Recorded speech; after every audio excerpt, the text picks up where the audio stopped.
Hey guys, welcome back to Love This For Us, episode 4. Back from hiatus. Hello. Hello. How's it going? How's your weekend been? It's been just magical. Thank you for asking me. I know you were not asking me. I wasn't. But it's been magical. Thank you. Elana, how was your weekend? Magical. Magic. Some would say magical. Okay, that's lovely. I've had a very productive weekend. You have? What have you done? I cleaned my entire apartment. Yeah. I think what's exciting here is that you said you cleaned your apartment. What? Soon to be. Our apartment. Yes, big. ladies and gents. I jumped in, and I know everyone wants to hear about what are we going to talk about today. And I'm thinking, right, traditional talent, digital creators, how do they cross over? Who's doing what? Which ones are flipping and flopping? Which ones are staying in their own lane? You all want to know about that because that's the title of this episode. But before we get into that, I'm going to make you listen to our news. Mackenzie, what's on your mind? We got an apartment. An apartment. If I could insert the little yay. Yay. Yeah, we got approved for an apartment. And so it was our dream apartment. It was our first choice. Yeah, first choice. So I think within the next month, we're going to start moving our stuff in. Correct. Wow. And there's even we're going to have to give them a visual of the nook. We're going to have a podcast nook. A podcast nook. Literally not even either of our rooms or the kitchen or the living room. Its own nook room for the pod. I'm so excited for it. I am excited. Yeah. It was our dream. It was our decision place. That's what we wanted. It has everything we wanted. Yeah. I'm really pumped about it. And also, at the end of next month, we're going to Hawaii. Correct. She is joining my family on vacation. Some would say one of the family. Yes, one of the family. When I introduce Mackenzie, people are like, what is Mackenzie to you? I say best friend. Wow. Colleague. Wow. Co-star. Now, people have been saying, what about soulmate? And I think they're right. I think soulmate adds to it because we're going on a family vacation. Your sisters will be there with their husbands and their babies or almost baby. Your parents and then us. Do we get engaged? I don't know. Do we have a romantic Hawaii engagement? I'll tell you what we will do. A podcast from Hawaii. Yes, we will. So let us know what you want us to do in Hawaii. We have an idea of what we want to do, but would love to hear your thoughts down in the comments. That would be really, really helpful. And just generally future episodes, what you want us to chat about. We're always down to listen. Yeah. Most of the time. Well, all right. 9 out of 10 times I'm receptive. But if you catch me on a Monday at 3 p.m., probably not. Yeah, but speaking of... Know your strengths and weaknesses. Oh gosh. But speaking of leaving comments and all that good stuff, you can also DM us, but don't DM us weird stuff. I wouldn't do it. Don't do it. Because now we're going down in the DM. Down in the DM. Segment, transition. Mackenzie, what bizarre things have been happening in your DMs?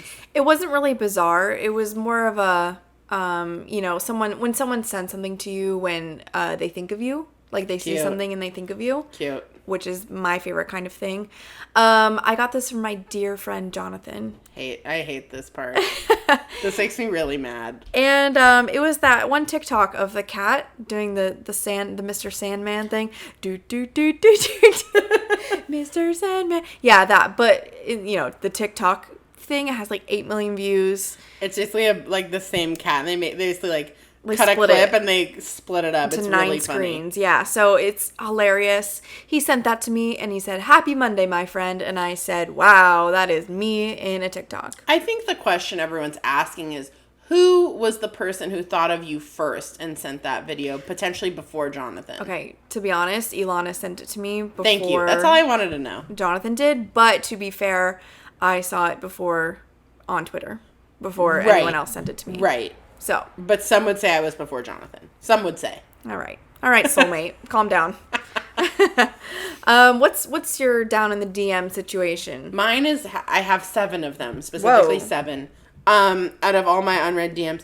And unread, I read them and then just don't accept them. So unread is a random term. But basically, it's literally all these random people who just go, "Hi, dear. Hi." Or, "Dear, hi."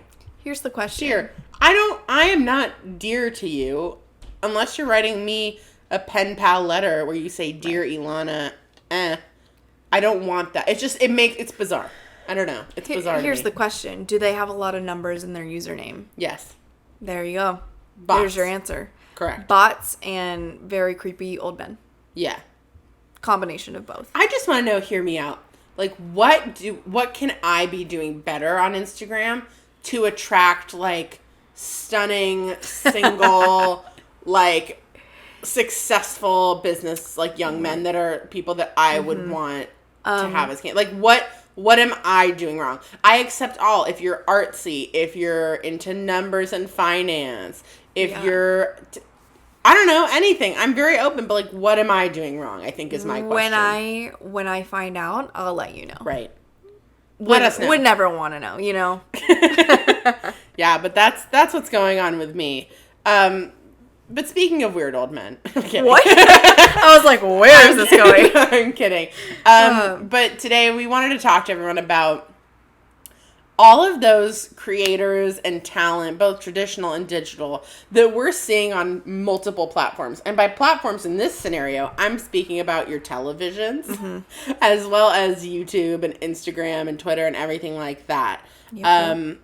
I think there are so many traditional talent, like well-known celebs. We'll jump into more, but like the folks like Will Smith and, you know, Kylie Jenner and these kind of people that you know Will Smith from Fresh Prince and like every movie ever, and Kylie from Keeping Up with the Kardashians and her own spin-off shows. Like, these people are now really big names in YouTube, as well as vice versa. You have like David Dobrik and Troye Sivan, you know what I mean? Troye Sivan originally on YouTube, blah, blah, blah. David Dobrik currently on YouTube, flipping to traditional. I just think there's so many. So I think what we wanted to do is really dive in and kind of talk about traditional celebs first and kind of their journeys and ones that we really picked up on, and then maybe flip it and flop it and then ask some questions. Yeah, I mean, I thought the first one that I really thought of that kind of not really did it first. There's two that I'm thinking of. The first one is Josh Peck.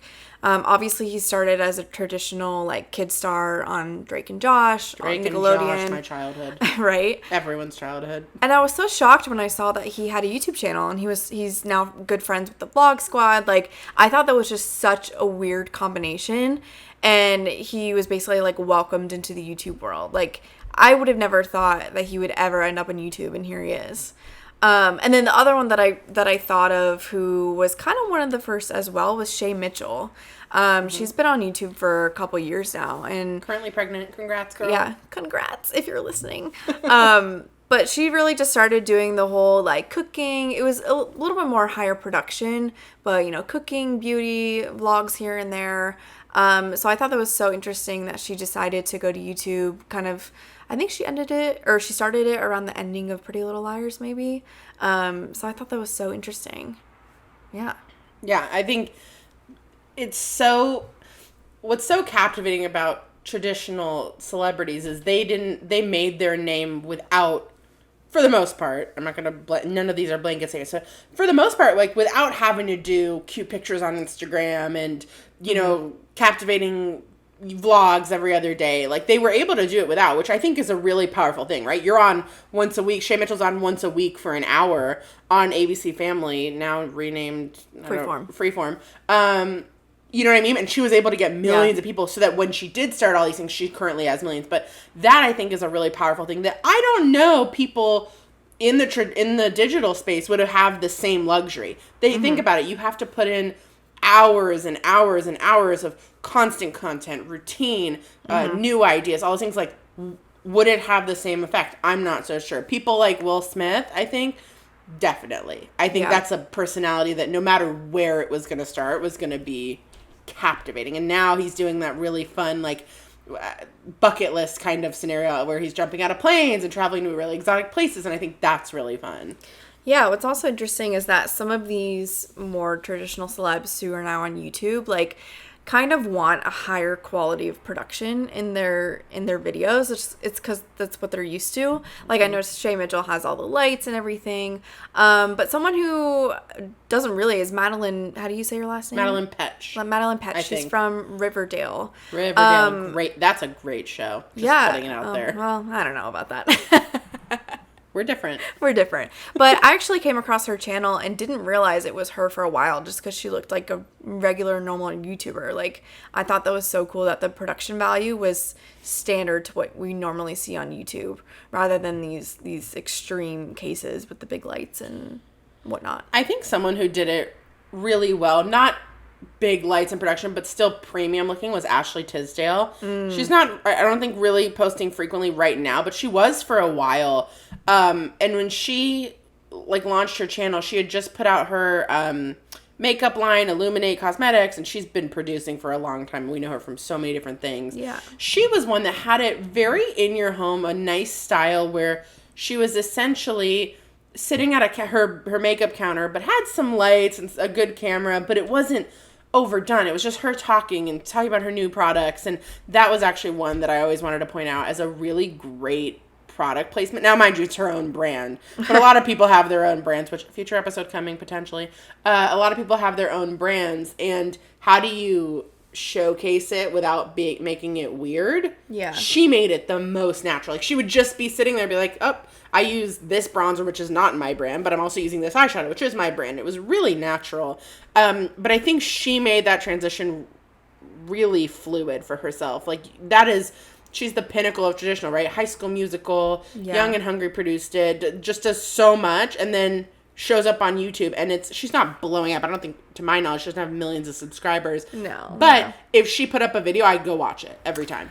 Yeah, and I thought it was so cool when she did that collab with Vanessa Hudgens. Because that nostalgic piece of content that we like to see. And I saw that go viral on Twitter, which drove me over to her channel. But something that I just thought of right now, like, how weird would it be if we grew up with social media seeing those child stars? Like, think of Hilary Duff. Like, what if you followed Hilary Duff when you were 13? I can't even talk about Hilary Duff right now because I'm like, I just went to a different, like, universe in my head because I am the biggest Hilary Duff fan. Can I expose your secret? Yeah, expose my secret. Tell him. So, Elana has a framed photo of Hilary Duff next to her bed. Literally next to my bedroom. And she's like, she's watching over me. And she watches over me, 100%. Right. And you know that song, Someone Watching Over Me? Watching over. Correct. Yeah. Wow, labels come at us. Mackenzie's singing. I just exposed her. But I genuinely, how cool would that be? This is just a side note. I think she is one of the greatest role models that has ever existed. I hand to God believe that. Yeah. But I love what you're saying is, like, think about her, like, to us. Yeah. Back then, totally different. Yeah, because I see a lot of, like, kid stars now on Instagram and YouTube, and they don't have a big following, but back in the day they would have, because that's where the people are, like, it's just crazy to me. I remember when Miley Cyrus made her Twitter, and I freaked out because she, like, started responding to fans, and I was like, oh my gosh. And then Justin Bieber started doing that. It's like celebrities on social media now make them so much more like creators. But I think what's also really interesting is that's what makes us, I believe, our generation, because we were right above that, have a much more genuine excitement for engagement with our favorite people. Yeah. Nowadays, I find kids expect it. Oh. You expect that if you tweet David Dobrik 200 times, he'll like one of them. That's you so expect true. these things. Whereas for us, if Hilary Duff likes my tweet, I take a day off. Like, I fully take the day off. And I have to go. She would be unwell. I have to recover, right? Like, those kinds of things. Yeah. Now, mind you, I think that's also why I don't want to blanket statement this, but most people in our generation aren't tweeting 500 times because I'm not desperate for that attention. But anytime I ever interact with her, go to a concert, do those things, it's a little more meaningful to me. It's not just going to be there. Whereas now, kids are going to FidCon, their people are popping up here and there. David Dobrik just had a pop-up shop in Century City. Like, you really can access them anywhere. So if you're not getting those engagements, you're much more miffed and I think peeved about the whole situation. Kind of like that entitlement as well with the next young generation. People, very entitled. Side note, I once got a tweet from Niall Horan and I actually had a heart attack. Actually was unwell. Wow, that's huge. Yeah, it was big for me. It was when he released Slow Hands the same day. May 4th, 2017. Wow. I remember the day. When people ask you what you had for dinner last Thursday, but you know and cannot remember. You. Okay, back on it. But yes, what I think super interesting is those engagements, and you have to look at the creators that are currently on YouTube or built their following off YouTube who go digital. Mm-hmm. Or go traditional, excuse me. That's what I think these production companies or anything like that are looking for. They want those engagements. So, for example, when you have Liza Koshy go host Double Dare on Nickelodeon, they are banking that all of her fans and those wild engagements and people being so excited are gonna cross over and keep traditional alive, in my opinion. Totally. I mean, I don't have cable, but I traveled somewhere to visit my sister's baby. So cute. And we turned on the TV in the hotel, and it was Nickelodeon. And within a 1-minute commercial, just like a 1-minute commercial break, I saw Ryan's Toy Reviews, JoJo Siwa, and Liza all in like the same commercial break. And I'm like, those are all YouTube stars. Like, all people who started on YouTube. I had no idea that Nickelodeon was so saturated with that now. And now we have David Dobrik hosting, what is the show? America's Best like Family something. I'm sorry for not knowing that, David. My bad. But it's a show. I think Nick Lachey hosts it, something like that. Go check it out. I'm sure he crushes it. But I agree, and I think that what's really, what's nice is that you have a lot of the fans going over to traditional, and a lot of these people, you're able to see who's talented and who's not. A lot of people like to say, oh, being on YouTube, you don't have to have talent. Like, that's untrue. Like, to be successful on YouTube, these people have insane talent. Think of Liza, David. We think of Liza, David. We love Liza. Yeah, we love Liza. Think of the people like, Madison Beer, Troye Sivan. Like, these people were found on YouTube. Like, the talent is there. Sometimes they just decide there's a different path, and I think I want to have a whole segment on music eventually in the future, because that's a really fascinating world where I believe you have two paths. You either have to go the record label path, or you do the YouTube path. I don't know, or maybe you do both. I have a friend who's crushing it at both right now. Macy Kate, shout out, love you. Yeah. She's crushing it with both, but I just think that one's so interesting. But those are people who were found on YouTube. I just think it's so wild that, like, people, like, Troye Sivan is pretty big right now. Like, and he just started on YouTube. I remember going to Playlists and seeing him there, and he wasn't very popular yet. And he was literally sitting with us and just chatting with us for, like, a good 10-15 minutes. Like, the sweetest boy ever. And now he's just killing it in music. Amazing. I love stories like that. Yeah, and I mean, great. I think something else that's really interesting, speaking of, like, going to, you said Playlist, but I'm thinking about VidCon, is, Tana. Tana is a great example of, looking at that crossover. Tana, known for being digital, you would look at her content and be like, I don't know if that's going to translate to traditional television, but MTV had her show exclusively on YouTube, so MTV, known to be a mostly traditional outlet, basically kind of changed up their content publishing to be able to accommodate her fans and where her personality thrives, which I thought was really interesting. Do you think it wouldn't have done well on regular MTV? Or do you think wouldn't be enough interest there? I don't think so, because I'll tell you the truth, for me personally, I said when I knew she had the show coming, I was like, I'd watch it. For my work knowledge, just personal knowledge, I'd watch it. And then I said to myself, I don't have cable. I'm going to have to go find it. I wonder what time it's on, blah, blah, blah. And then all of a sudden it popped up on my home feed of YouTube, and I was like, great, it's here. Ding. Yeah, and I started watching it. That's so true. Because you have to follow, like, what her audience is used to. I had thought to myself, how am I going to get it? And then was like, a lot of work. I don't know. Probably not. And then it showed up. So I think they're starting to accommodate for that. But the question will be, this is just a broad question, how many people are going to be cord cutters and blah, blah, blah. Yeah. And one thing I think about is parents, right? You're a parent? No. I'm a godparent to your cats. Which, by the way, Nelson is laying here like an absolute angel, just being the sweetest cat right now. A good boy. Oh, good boy. Anyway, as parents, you're a parent. We need to start adding pictures of Nelson so people know who we're talking about. But basically, I think something interesting about parents is that you have... Not all parents want to give their kids tablets, and there's not enough science behind, will that affect them in the future? We'll see in 20 years. We'll find out. But basically, I think something interesting about some stars would be like Shanae Grimes and Whitney Port. Shanae Grimes, known from 90210, Whitney Port, known from The Hills. They're traditional celebrities who basically have become really solid creators on YouTube. Not huge, nothing big and trending, but they're providing really great content for parents that can be watched on YouTube. Yeah. And obviously we could put YouTube on television screens and things like that. But I thought that was really interesting because I always assumed, family content or mom content and things they can watch sitting with their kids or to enjoy for themselves would always live somewhere on, television. But seeing that they're kind of taking over a really nice space coming from TV and seeing that they believe this is a useful platform even for a parenting circuit is something I find really interesting. For sure. And kind of on the opposite end of that, like just the example of Lily Singh now going on late night television. That's huge. Which is like huge. Did you see that coming? Not at all. To be honest, I didn't see that coming either. No. I love her. She's really nice. I met her once. She was amazing. Yeah. I didn't see it coming at all. Yeah. I mean, she's very talented in the fact that I think she has a great presence. She's good at improvising. Like, I think she's going to do really great. But that's so interesting that she's now taking over this more adult, like, environment, like, and traditional.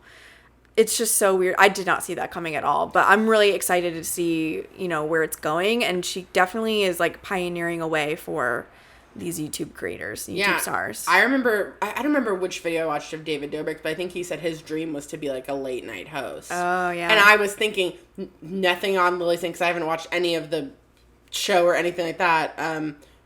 But I think David Dobrik would crush. Oh, yeah. At doing that because he would keep me awake, right? Because I think late night shows, even though they're at night and you would think, oh, they want me to go to bed at like 11:30. Really, they want you to be entertained. And I think David Dobrik would do a killer job. That would be really cool. Because he's personally, I'm on a David Dobrik tangent, but I think he's one of the people who have really bridged traditional and digital creators because he's had on his channel, you know, Courtney Cox, Howie Mandel. You're so right. He did J-Lo through an AT&T collab, but he's really bridged a huge gap. And now it's wonderful he's hosting that Nickelodeon show or a judge on the Nickelodeon show. But in my head, he's been one of these huge bridges. He had Kendall Jenner. Steve-O. He brought Josh Peck in the first place. Yeah, that's true. He's had so many people. He has been one, I think, in his personality of being really... you know, enthusiastic and energetic and fun and crazy. I think that has been a really appealing thing to a lot of traditional celebrities, and I'm sure their kids, right? How many kids have begged their parents probably, and that's why they go on. I'm sure Howie Mandel's kids say, we love David, so go on. But I think he has been a really important bridge, and I'm sure I'm missing a million creators who are also doing that. Yeah, that's a good point. I never thought of how he does that, how he does have a lot of traditional, like, didn't he have Kylie one time? Yeah. Oh my gosh. See, that's so crazy to me. Wow. And now Kylie had put out her first vlog. She did a drunk Get Ready With Me with Khloe Kardashian. Yeah. Oh, I missed that. They're going really big on it because she knows this is where the fans want to watch it. Like, yeah. Now, obviously, I have personally watched Kylie's videos because I like watching her makeup news. I think it's fun. I think it's enthusiastic to watch the whole family. I don't I'm not dying for her personality specifically, but I really watched it and I enjoyed it. She had a good time. And speaking to what you said earlier about the premiumness of these channels, her vlog was like not the most premium, like just her camera, one camera. And it was a good time. It was a fun peek into things. It was almost like the flip flop of the Kardashians. It almost seemed like a behind the scenes, but yeah, you know, David's put on so many of these people. I don't even know how you get higher than this. Like, I don't know what else goes out there, but I really believe there's a lot coming from traditional folks crossing over into this space. Carly Kloss just launched, and a bunch of other Tan France from Queer Eye. He started his channel, and it is very chill, and that's kind of a good point of like, you get to see a different side of these people. You get to see them the less production side of things. Yeah. Just people with them and their camera, like you were saying with Kylie. I think that's so interesting. But kind of speaking of like David Dobrik kind of bridging the gap in creating those friendships, there are some like traditional and digital friendships that have popped up out of nowhere, which are very unexpected and very fun. Obviously Josh Peck and the Vlog Squad, and then back to our girl Liza. We love Liza. She's like best friends with Sabrina Carpenter, and I love that. It's me and Mackenzie. It's me and Elana. I almost said me and Mackenzie. Yeah. Nope, it's me and Elana. But basically, Liza just finished shooting a dance movie for Netflix with Sabrina Carpenter and Jordan Fisher, which I'm excited for. Mm-hmm. Speaking of crossovers, that's going to be huge. That'll be fun. I also think one that really, my jaw drops every time I say it because I can't believe it, is Ricky Thompson and Adele. There was like a picture of Ricky Thompson and Adele having dinner. Yeah. And I was and let me say this, I think Ricky Thompson is one of the most talented digital personalities out there. He is so if you haven't watched him, please go watch Ricky Thompson. Go to Instagram, sound on, be by yourself. Don't be around, don't be in public with a lot of people where you can't hear cussing, and watch his videos. I found myself always saving, bookmarking all of his videos, and I was like, Elana, just go to his channel, or his Instagram page, because it was always just every video he puts out, because he's so fun. But he and Adele, like, on what planet do you think I don't care who you are, do you think any person on YouTube is gonna be having dinner with Adele? Like, that is monumental. And like Ariana Grande, I always repost him as well. Like, I don't even know if they've met in person, but like so many celebrities follow him just for his like fun content. It's amazing. Yeah. And actually recently Taylor Swift just did a music video for You Need to Calm Down, and she had I think she had a few YouTube stars in there, but the one I remember most is Hannah Hart. One of the OGs in my opinion, and I thought that was so cool that they're like acquaintances and friends, and I thought that was really amazing. Yeah, I think we could talk about this for hours, but we try to cap ourselves for you guys to have time to digest and ask questions. Yeah. I think one of the questions that, we always like to give questions at the end of this to think about would be, do you believe that digital creators and traditional talent should stay in their own lane? Mm-hmm. If you're saying, oh, Shay Mitchell should have stayed in her lane, like, why? Why do you believe that? Or why do you think they should be crossing over? Should all traditional talent have YouTube channels, and should all, YouTube stars try to make it on traditional, pages? Yeah. I don't know. That's so interesting. I feel like it is a case-by-case basis. Personally, I think that it helps, like, for actors, actresses, singers, models, like, do they have to be on YouTube and Instagram in order to be successful? Or, like, how does social media help their business, if any? How does it hurt it, maybe? I don't know, just some questions for you guys. Definitely leave it down in the comments below. And then actually one last question. Are YouTubers taken less seriously when they move to traditional? And if so, why? I feel like we see a lot of people like get slack for being in movies or starting to do music when they come from YouTube or Vine or whatnot. So yeah, just let us know your opinions on that. I think this is such an interesting topic because traditional was the only thing that we knew for the longest time. Now digital has popped up, and it's a whole DIY situation of these people can just become celebrities literally overnight. And it's just, the mix of it is weird to see because we're still learning. It's still very new. I know Ariel is hosting Love Island. Oh yeah. You blink your eye and Ariel hosts Love Island. Yeah. Oh my gosh. We could think of a million examples. Yeah, I won't, but I could. We won't. Oh, cool. So let's talk about our catchy content of the week. Yeah. What's yours? Mine. Oh my gosh. So speaking of Taylor Swift again, she released her new album. One of my favorite songs. What's it called? Tell us. Sorry. It was called Lover. Cute. But one of my favorite songs on there is called London Boy. And I relate to it a lot because I love London and I love a London boy. And she just mentioned and that is why I relate. Well, it's a good song as well. Like, it's very catchy and dancey, and she just mentions a lot of places in London, and my heart just flutters, and I'm like, wow, like, did I write this song, Right. Yeah. This isn't my catchy content, but I do want to say I'm up and down on Taylor Swift. It's a whole thing in my life. I don't want to go into it. I could do a whole podcast. Controversial, right? But her song Miss Americana and the Heartbreak Prince is what I am dealing with right now. I just want to say it out loud. It's how I feel. It is my whole life. Everyone who heard me talk about Nervous 2 weeks ago, we're now on to Miss Americana and the Heartbreak Prince. Right. Go listen to it if you want to know what's going on in my head. She's exposing herself. I am. My catchy content. Ooh. I don't want to brag. This is not bragging. This is not bragging. This is funny. Basically, my good friend Andrew arrested an I had to say arrested because I was going to say who. She is, right. I'm kidding. She's the best. She is the most talented. You want to talk about people who are crossing over to traditional. She was in like Mike and Dave Need Wedding Days, and she's on so many different YouTube shows and everything. She's so talented. And a budding musician, shall I say, a budding musical artist. Stunning voice. You all need to go listen to it.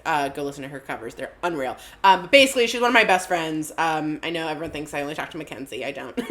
Right. But I love Mackenzie. And that's okay, you know? We all hang out together. But Andrew's one of my best friends, and we actually did a video for Snackables channel, the Top Down Challenge. And it's a little cooking video, and we'll link it in our description below. And it was really fun and kind of crazy. Yeah, it was Elana's I wouldn't say YouTube debut because you've been on my channel, but I have. But it was a big production. It was a big production. It was funny. It was so funny. It's really funny. It's really funny. Go watch it. Let me know what you thought of it. We had a good time, and Andrew and I had a really fun time with it. It was so funny seeing the behind the scenes of those kinds of videos because they kept trying to, it's egging us on to be sassy to each other. And we were like, it'll be fun to watch the cut down of this and if we turn out really mean to each other. And it takes hours and it's only a 12-minute video. Yeah, guys, it took a whole half a day and comes out to 12 minutes. The actual challenge of itself is supposed to be 15 minutes. Yeah, right. But it's a good time. Go watch it. Let me know definitely, what you think. Should I? A lot of people have been telling me to make a YouTube channel. I mean, a lot of people have been saying it. I've said that too. I think you're so funny. You have a lot to say, you know? Wow, guys, comment below if I should make a YouTube channel. I don't know. I love it.